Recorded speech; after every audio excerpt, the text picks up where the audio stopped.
Ça va? Ça va? Bien, mon ami. Hey, quand j'ai vu que c'était toi, là, je suis comme, what?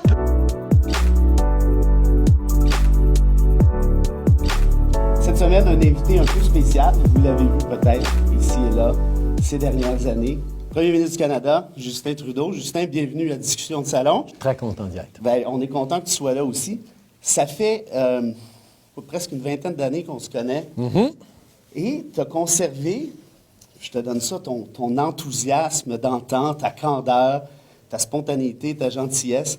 Est-ce que ça use pas un peu plus que ça, le poste de premier ministre? Tu n'as même pas de cheveux blancs, ça doit pas rendre jaloux, certains. Bien, il faut comprendre que quand mon père était premier ministre, on se promenait un peu partout au pays, partout au Québec, et les gens venaient nous voir, venaient me voir pour dire toute ma vie, pour comment l'impact positif ou l'impact que mon père a eu dans leur vie. T'sais, j'ai compris un peu c'était quoi être dans la vie publique, mais en même temps être soi-même, parce que je l'ai toujours été. Alors pour moi, être premier ministre ou pas être premier ministre, je reste la personne que je suis, puis j'espère que ça paraît. Tu as eu un coaching d'enfance. J'ai eu l'expérience de c'est quoi être dans la vie publique, et donc j'ai pu me développer en tant qu'individu malgré le public, mais aussi à cause du public, à cause des gens que j'ai rencontrés. Toute ma vie, quand je rencontrais des gens,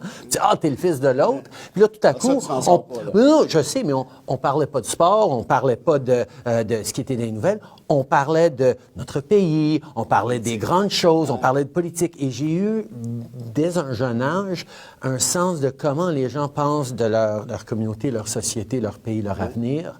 J'ai eu une vie pleine de belles conversations. Même à l'étranger, parce que ton père vous amenait souvent, en fait, visiter une tonne de pays, une tonne de dirigeants. Tu as des souvenirs de ça, c'est certain. Bien des opportunités de voir comment on est chanceux au Canada, là, où les gens disent, oui, t'es chanceux d'avoir été né fils d'un premier ministre. Je dis oui, mais l'affaire la plus chanceuse que j'ai eue de ma vie, j'étais plus chanceux que 99,5% de la planète, juste parce que je suis Canadien. Tu parlais de ton père.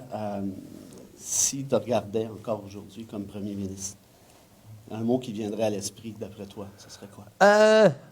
Je pense qu'il serait content de voir que la job de premier ministre aujourd'hui, c'est très différent de la job de ce qu'il y avait. C'est une approche, un style complètement différent que j'ai, mais les valeurs et les principes sont pareils. Tu te rassembles de bon monde autour de toi, tu travailles extrêmement fort, tu écoutes, tu fais confiance aux gens, aux électeurs. Tu cherches pas à donner des réponses simples à des problèmes complexes. Tu traites les gens comme des adultes intelligents et ils vont te répondre comme ça. Je pense qu'il serait content de voir que ça dure, même s'il y a beaucoup de choses qui changent. Est-ce que son côté père ne serait pas un peu inquiet? C'est dur, la politique, quand même. Puis je pense qu'il vous a jamais encouragé très fortement à aller dans l'arène. Il nous a toujours encouragés de trouver notre propre voie et d'être... Tu sais, quand je suis devenu enseignant, par exemple, il était tellement fier parce que c'était quelque chose qui était vraiment à moi. Et là, si on lui disait, oui, il va devenir premier ministre, mon père serait inquiet parce que il savait comment c'était pour lui. Exact. Mais s'il m'avait vu, il me voit dans mon parcours, le fait que j'ai fait ça de façon tellement différente de mon père. Moi, c'est le travail de terrain, c'est la campagne, c'est la connexion avec les gens. Tu es rentré beaucoup plus jeune que lui aussi. Plus jeune, mais aussi d'une différente façon. J'ai dû gagner une investiture, j'ai dû vraiment rester ancré dans le terrain, dans Papineau et ailleurs. C'était une autre façon de faire qui était tout à fait la mienne. Il serait rassuré de savoir que, oui, je fais peut-être la même job, mais je la fais d'une façon complètement authentique à moi. Les sondages sont plus difficiles depuis un mois et demi peut-être. Ce qui nous ramène à l'affaire de SNC-Lavalin. Quelle est ta vraie vérité, pour paraphraser ton ancienne ministre? Ben, écoute... Qu'est-ce qui s'est passé dans cette histoire-là? Ben, il y a eu une différence de perspective, différence d'opinion importante entre moi et l'ancienne procureure générale. Moi, je trouvais que c'était important de penser aux conséquences que ça aurait sur bien des gens de voir des problèmes à SNC-Lavalin. Elle trouvait que on ne devrait pas s'en préoccuper et que je ne devrais même pas lui en parler. J'ai dit, ben non, c'est ma job de m'assurer que je suis en train de protéger les Canadiens. Tu n'as pas franchi la ligne? Non, on n'a pas franchi la ligne, mais je crois aussi qu'elle pense que j'ai franchi une ligne. Je n'ai pas franchi une ligne. Je comprends tout à fait la perception. Et quand on a des différends à l'interne, c'est toujours compliqué en politique et c'est devenu une grande affaire, mais en même temps, on a passé au travers. Moi, d'avoir une équipe avec des perspectives diverses, c'est super important. La diversité en politique, en tout, c'est important. Oui, oui. Et d'avoir plein de gens en désaccord, je pense que ça fait de nous un meilleur gouvernement. Mais à un moment donné, il faut quand même rester équipe. Là, et même si elle était d'accord avec nous sur la réconciliation, sur l'environnement, sur l'économie, le fait qu'il y ait un différend qu'elle ne pouvait pas passer au-delà de ce point-là, j'ai dit, écoute, à un moment donné, tu es dans l'équipe, tu ne l'es pas. Elle ne voulait plus être dans l'équipe, ça paraissait. Donc, on a dit, OK, on fait notre propre chemin. Si on reste sur le terrain de l'environnement, la question du pipeline, qui a fait controverse, qui va vous coller tant qu'à moi à la peau encore pendant un bout de temps. Comment tu réconcilies ça avec cette volonté-là de devenir un leader environnemental? Bien, c'est de comprendre que oui, on doit transformer nos communautés, notre pays, notre économie. Ça ne va pas se faire du jour au lendemain. Actuellement... Est-ce qu'on a le temps d'attendre pour ça? Est-ce que cet argent-là n'aurait pas dû être investi justement dans la transition énergétique? Mais il est en train d'être investi. Le gros problème maintenant, c'est qu'on est en train de perdre des centaines de milliards de dollars par année, quasiment, des dizaines de milliards de dollars par année, parce qu'on ne vend notre pétrole qu'aux États-Unis. À 99 % le pétrole de l'Alberta va aux États-Unis. Et donc, ils nous donnent un rabais qui nous coûte énormément cher. C'est de l'argent qu'on pourrait être en train d'investir dans la transformation de notre économie. Si on crée un pipeline, un oléoduc qui est la façon la plus sécure, on sait, pétrole par train, pétrole par camion, c'est beaucoup moins sécure. Un pipeline moderne qui rentre à l'intérieur de notre plan pour atteindre nos cibles. C'est plus sécuritaire. Oui, ça a toujours été plus sécuritaire. Là. Ouais, parle aux gens du lac Mégantic, voir si le pétrole par train, c'est pas plus dangereux. C'est une bonne façon d'exporter notre pétrole. On veut passer au-delà de notre dépendance sur le pétrole, mais ça va prendre quelques années. Et entre-temps, les partenariats avec les communautés autochtones qui veulent cet oléoduc, qui veulent ce développement énergétique, pour nous, c'est d'être responsable. Mais je comprends tout à fait les gens qui veulent qu'on aille plus vite. Le problème politique qu'on a maintenant, c'est que notre parti d'opposition, les conservateurs qui sont forts au Québec, qui sont forts à travers, eux, là, ils veulent juste des pipelines partout. Ils veulent rien faire pour contrer l'environnement et ils vont quand même aller chercher des sièges au Québec, des sièges partout, même avec leur refus de faire quoi que ce soit pour l'environnement. Qu'est-ce que tu penses du consensus scientifique, quand même assez bien établi, à l'effet qu'on a 2-3 ans à l'échelle planétaire pour donner un coup de barre, pour éviter la catastrophe? On a 12 ans, selon les études, 11 ans maintenant, pour y arriver au 1,5. Mais à l'intérieur de ça, il faut qu'on aille le plus vite possible. On ne peut pas attendre plus que ça. C'est pour ça qu'on a mis un prix sur la pollution à travers le pays. On a dit, polluer, il faut que vous payiez pour ça. Et ça, le Québec fait ça depuis 10 ans déjà. Les conservateurs veulent revenir en arrière. Ils veulent permettre à l'Ontario de polluer de façon gratuite. Nous, on a dit non, on va mettre un prix sur la pollution à travers le pays et ça va changer notre façon de consommer, changer notre façon de pouvoir bâtir une économie meilleure. Encore une fois, les conservateurs ne comprennent pas que pour avoir un plan pour l'économie, il faut avoir un plan pour l'environnement. Plusieurs critiques, notamment au Québec, pas surtout, mais te reprochent encore moins quand même un peu, d'être surtout quelqu'un de forme. Hein, les selfies, les déguisements et tout. Il y en a moins de déguisements d'ailleurs depuis les Indes, est-ce que je me trompe? Oui, non, écoute, mais j'ai toujours été proche de différentes communautés culturelles et quand je me retrouve dans ces communautés-là, souvent je mettais des habits traditionnels qui m'avaient offert. Mais comment tu t'acceptes ces critiques-là? Je trouve ça très drôle. Ouais, parce que dans 4 ans, là, on a tellement fait pour l'économie canadienne. On était à un plus bas taux de chômage depuis 40 ans. On a créé 900 000 nouveaux emplois à travers le pays. On a vu 825 000 personnes sorties de la pauvreté, dont 300 000 enfants à cause de l'allocation canadienne aux enfants. On a investi dans des infrastructures. On a livré sur des accords commerciaux, y compris de protéger notre accord avec les États-Unis à un moment de protectionnisme extrême sous Donald Trump. On a fait énormément. Alors, si les gens pensent que oui, c'est juste des selfies, c'est les mêmes attaques que Stephen Harper faisait, que « Ah non, il n'y a rien que des beaux cheveux, là. » C'est niaiseux parce que ce qu'on est en train de livrer de façon concrète pour les Canadiens est en train de faire une vraie différence dans la vie des gens. Tu as ouvert la porte, Donald Trump. Ce qu'on fait avec lui. Comment tu gères ça? Justin Trudeau qui rencontre...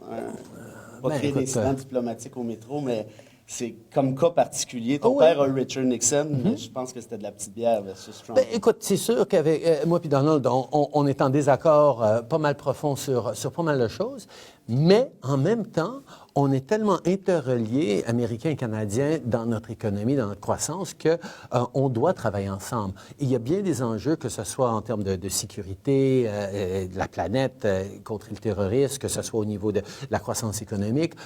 On est bien alliés, puis on peut travailler ensemble. Moi, ce que les gens... Tu sens le respect de son côté aussi? Oui.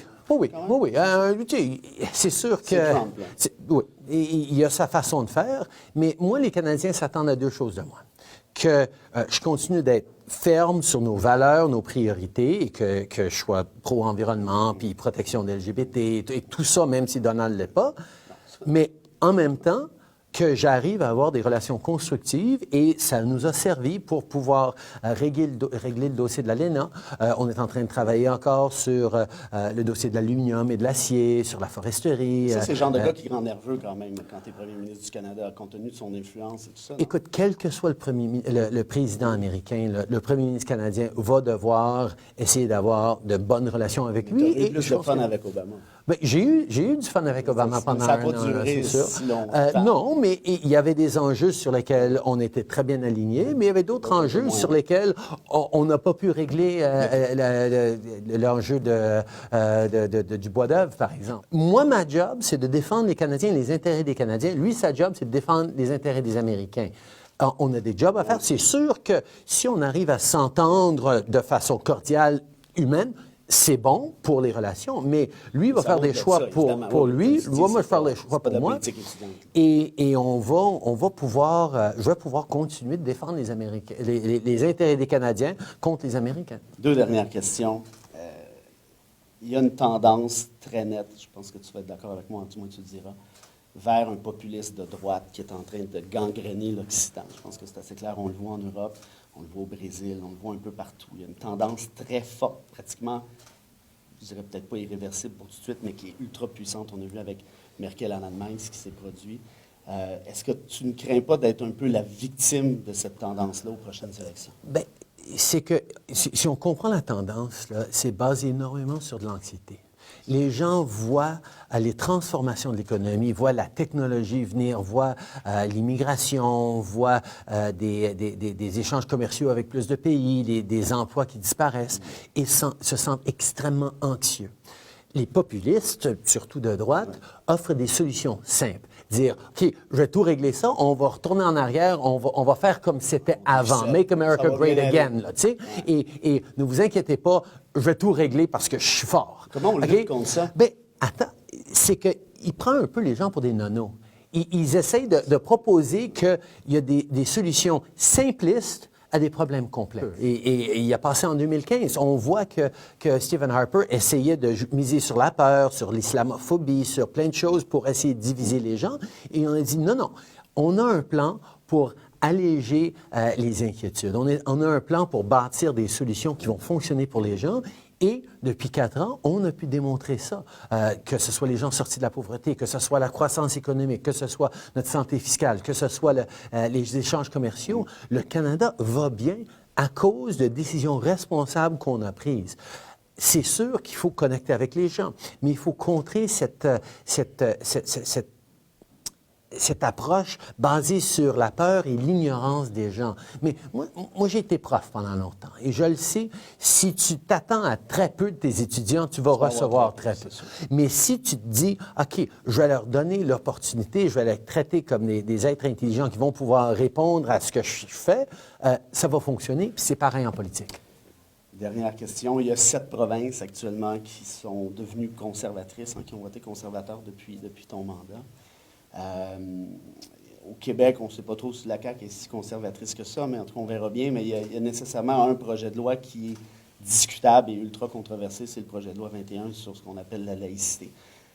On t'a déjà entendu un peu là-dessus, mais j'aimerais t'entendre encore un peu plus. Qu'est-ce que Justin Trudeau pense de ce projet de loi? Je pense qu'une des choses qui nous rend une société libre au Québec, au Canada, c'est qu'on défend les droits individuels. On défend les droits de l'individu d'aimer qu'il aime, de pratiquer leur propre religion, d'avoir leurs opinions, leurs expressions. C'est ça la liberté.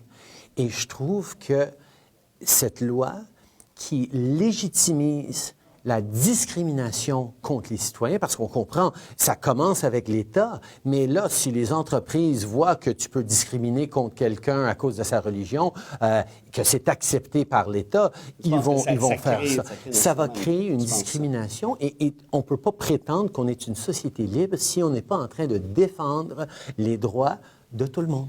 Je te dis qu'il y a 65-70% des Québécois qui appuient actuellement ce projet de loi-là. Ben, on avait vu ça. On avait vu des chiffres pareils pour la Charte des valeurs de Mme Marois. Non, c'était dans le 60. C'était dans le 60 facilement. Au début, je comprends. Puis là que les gens ont compris que, oh non, attends, ça veut dire